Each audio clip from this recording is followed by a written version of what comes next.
deputados aprovam em segundo turno a PEC que limita os gastos públicos pelos próximos 20 anos. A proposta agora vai para a análise do Senado. Crise na República. Presidentes do Senado e do Supremo Tribunal Federal trocam farpas na imprensa e presidente da Câmara defende a harmonia entre os poderes. E você vai ver também. Rodrigo Maia defende a criação de comissão especial para discutir a legalização da vaquejada, considerada inconstitucional pelo STF. Projeto em análise na Câmara quer obrigar empresas de transporte público a oferecer internet sem fio de graça em ônibus, aviões e embarcações.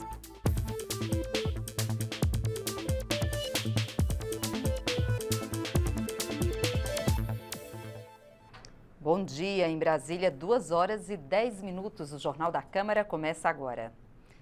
O plenário da Câmara votou nesta terça-feira, em segundo turno, a proposta de emenda à Constituição que limita os gastos públicos por 20 anos. A repórter Dini Moraes acompanhou a sessão no plenário Ulisses Guimarães e tem as informações. Olá, Dini, bom dia. O texto foi aprovado como o governo queria? Bom dia, Jaciene. Foi sim, viu? A proposta que limita os gastos públicos por 20 anos passou, então, pela segunda e última votação aqui no plenário da Câmara dos Deputados. Essa PEC, a PEC 241, ela muda a Constituição, estabelecendo que a partir do ano que vem, nenhuma despesa do governo federal vai poder aumentar acima da inflação. E isso vale para todos os tipos de gasto e para todos os poderes, seja o executivo, legislativo, judiciário, Ministério Público ou Defensoria Pública. A exceção seria a saúde e a educação, que passa a entrar nessa regra a partir de 2018. Quem não respeitar, o órgão que não respeitar, vai ficar proibido, por exemplo, de dar aumento salarial, fazer concursos ou criar novas despesas, por exemplo, até chegar nesse teto de gastos estabelecido pela nova Constituição, no caso, nova emenda à Constituição. O texto principal ficou de acordo com o que o governo Michel Temer defende e acha que é prioridade aqui no Congresso. Ele foi aprovado por 359 votos a favor e 116 contra. A oposição fez 6 destaques, ou seja, pedidos para que trechos fossem votados separadamente na tentativa de alterar o teor da proposta. No entanto, todos esses destaques acabaram sendo derrotados. O debate durou cerca de 14 horas, quase 14 horas, e houve muita divergência ao longo dessa discussão e votação dessa proposta. Vamos ver na reportagem. Um requerimento de adiamento de discussão apresentado pelo líder do governo, deputado André Moura, teve o efeito de derrubar todos os outros que a oposição poderia usar. Isso adiantou a discussão da proposta de emenda à Constituição, que é uma das bases do governo Michel Temer para reequilibrar a economia do país. Para a oposição, a PEC 241 tem outro significado: o desmonte da estrutura do Estado e o fim da rede de proteção social, afetando áreas como saúde e educação. Exatamente no momento em que a pessoa perde o emprego e muitas vezes com ele o plano de saúde, é que o governo vai retirar dinheiro da saúde pública. Que falta de sensibilidade. É bom lembrar a população que quem primeiro falou em controle de gastos do país foi o ministro da Fazenda, Antônio Palocci. Em seguida, o ministro da Fazenda de Dilma, Nelson Barbosa, e a própria ex-presidente da República, em janeiro de 2015, quando ela assumiu o segundo mandato, disse que era necessário fazer o controle de gastos para que o Brasil pudesse voltar a crescer. A saúde, a educação, a segurança, a previdência e a assistência estão sendo abandonadas e largadas à própria sorte. E essa PEC, se for aprovada, valerá por 20 anos. Uma eternidade, senhor presidente. Seus eleitores, daqui 2 anos, se não houver esse regime fiscal e a reforma da Previdência, não vão receber os aposentados. O colapso fiscal vai se instalar. Vai se instalar. É incrível, é incrível. Parece que a oposição também desaprendeu de somar. Na fase de votação, veio uma nova série de obstruções. Nas galerias, um grupo de manifestantes contrários à PEC acabou sendo retirado do espaço reservado para quem quer acompanhar uma votação. Eles faziam parte de um grupo maior que veio à Câmara trazer 300 mil assinaturas contra a emenda constitucional. O abaixo-assinado foi entregue mais cedo ao presidente da Câmara. Vale destacar, Jaciene, que como é uma proposta de emenda à Constituição, além dessas duas votações que passou aqui pelo plenário da Câmara dos Deputados, ainda precisa passar por mais 2 votações pelo plenário do Senado. É com você, Jaciene. Obrigada, Dini, pelas informações. O presidente da Câmara, deputado Rodrigo Maia, defendeu nesta terça-feira a harmonia entre os 3 poderes. Ele apoiou a decisão do presidente do Senado, Renan Calheiros, de questionar no Supremo Tribunal Federal a possibilidade de um juiz de primeira instância determinar uma operação da Polícia Federal dentro do Senado, como aconteceu na última sexta-feira, quando foram presos 4 policiais legislativos acusados de atuar contra a Operação Lava Jato ao fazerem o rastreamento de escutas na residência de alguns políticos investigados. Se tem um entendimento que houve uma decisão equivocada de um juiz de primeira instância em relação a um poder que deveria ter, que essa decisão teria ter partido do Supremo, eu acho que está certa a decisão de encaminhar essa reclamação ao Supremo e o Supremo vai decidir. Eu acho que o presidente Renan tomou a decisão correta e agora vamos esperar que se possa restabelecer, né, essa harmonia entre os poderes que é tão importante. Eu dialogo com todos, acho que é muito importante a gente continuar dialogando, eu acho que nós não podemos correr o risco de caminhar por uma crise ainda maior do que a gente vive, né? Tenho certeza que tanto o presidente Renan, o presidente Michel e o presidente Carmen Lúcia, todos em conjunto, nós conseguiremos continuar com esse ambiente de harmonia que tem norteado as ações dos 3 poderes nos últimos meses. A vaquejada é uma tradição nordestina que virou motivo de disputa em Brasília. O Supremo Tribunal Federal considerou inconstitucional uma lei do Ceará que até então regulamentava a prática. A partir daí, teve início uma forte reação popular que veio parar aqui, dentro da Câmara, numa audiência pública das comissões do Esporte e do Meio Ambiente. A esplanada dos ministérios amanheceu ocupada. Vaqueiros, bois, cavalos, caminhões. O movimento ganhou o nome de Marcha dos Vaqueiros. A estimativa é que cerca de 10 mil pessoas tenham passado pelo protesto. Essa discussão tem 2 lados que se encontraram na Câmara. Por favor, solicito ao plenário que não se manifeste. Ativistas dos direitos dos animais e defensores da vaquejada num só ambiente. Para que esse caldeirão pegasse fogo, só faltava uma faísca. E ela veio. Há uma questão do desemprego que foi muito bem colocada pelo ministro Barroso.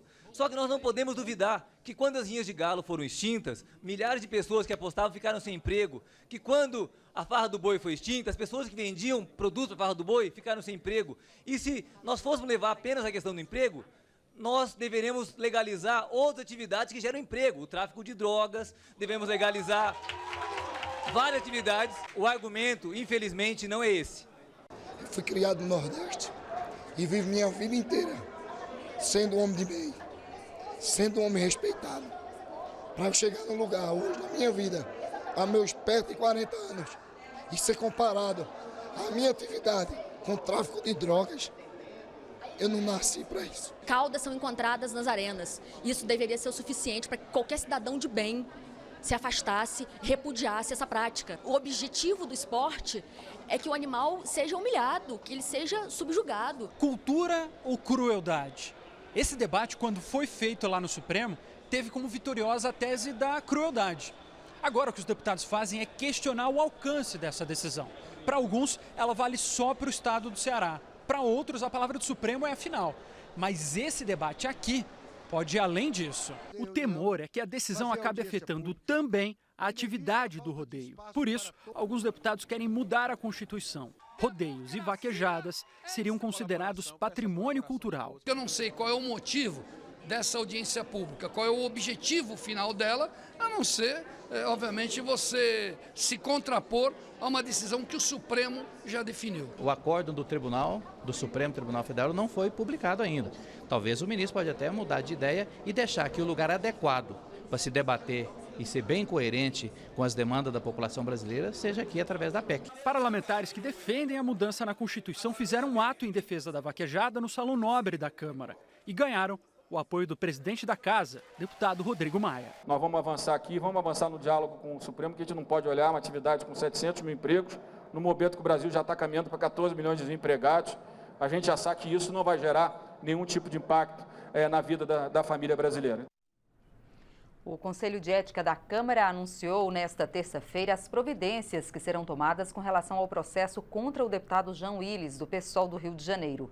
O deputado é acusado de suposta quebra de decoro parlamentar por ter cuspido no deputado Jair Bolsonaro durante a votação em plenário do impeachment da ex-presidente Dilma Rousseff.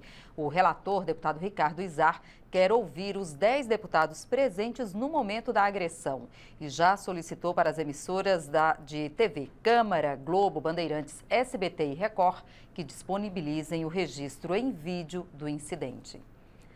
A CPI da Lei Rouanet ouviu nesta terça-feira os delegados da Polícia Federal que comandam a Operação Boca Livre. A investigação apura o desvio de recursos obtidos por meio de incentivos fiscais para projetos da área cultural. Os delegados Rodrigo de Campos e Melissa Maximino falaram sobre algumas fraudes já identificadas na Operação Boca Livre da Polícia Federal. Entre elas, a prestação de contas ao Ministério da Cultura com notas fiscais falsas, o superfaturamento dos custos de eventos, a aprovação de um mesmo projeto várias vezes com nomes diferentes. Houve ainda projetos que receberam recursos, mas não foram realizados.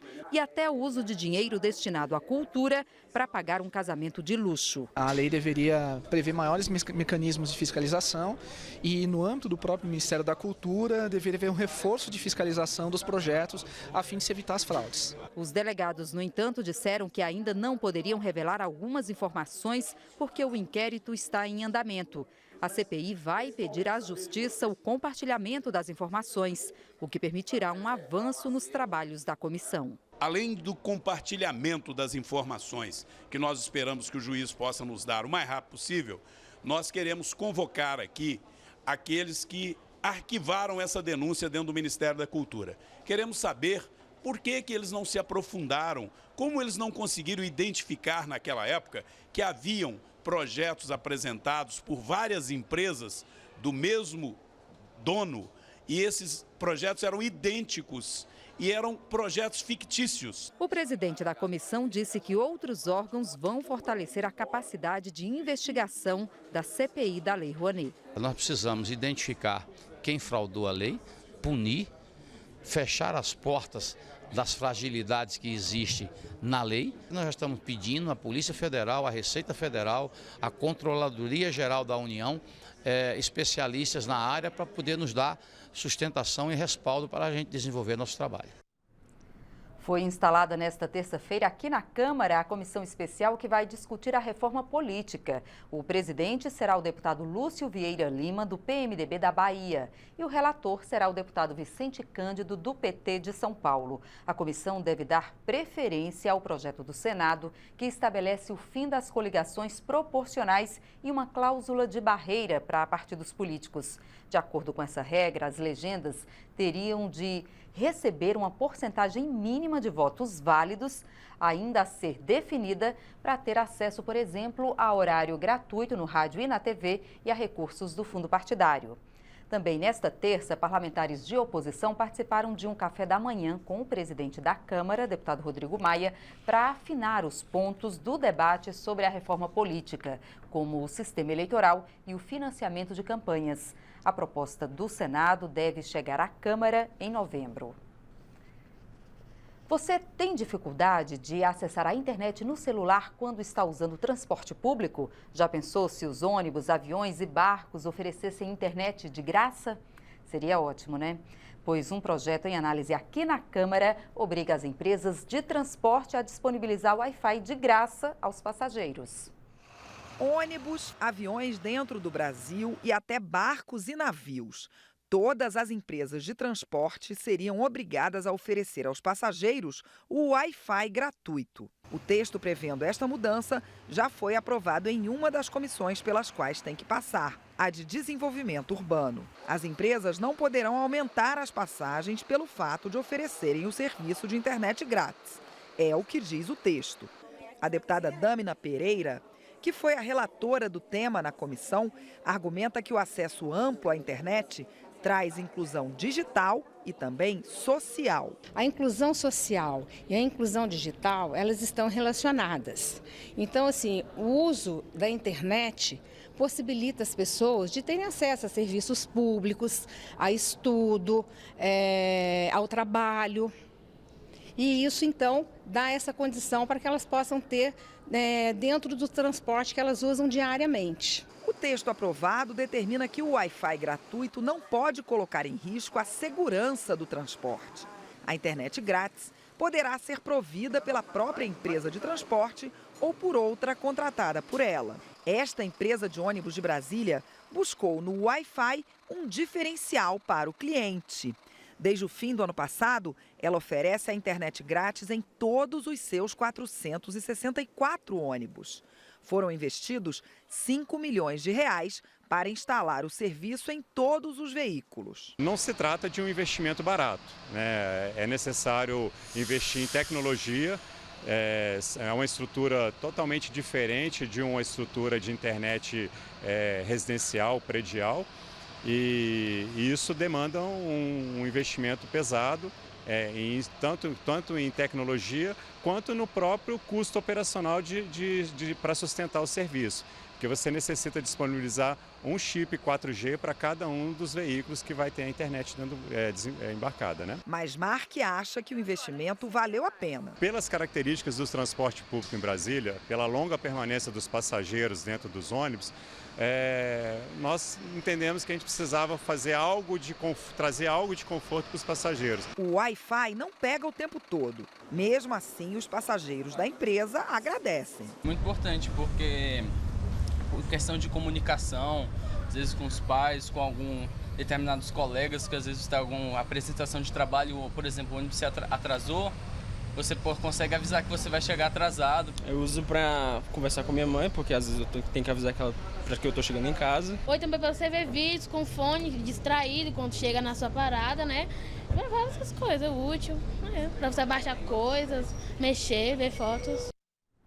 O texto ainda tem que passar pelas comissões de Viação e Transportes e de Constituição e Justiça antes de seguir para o Senado.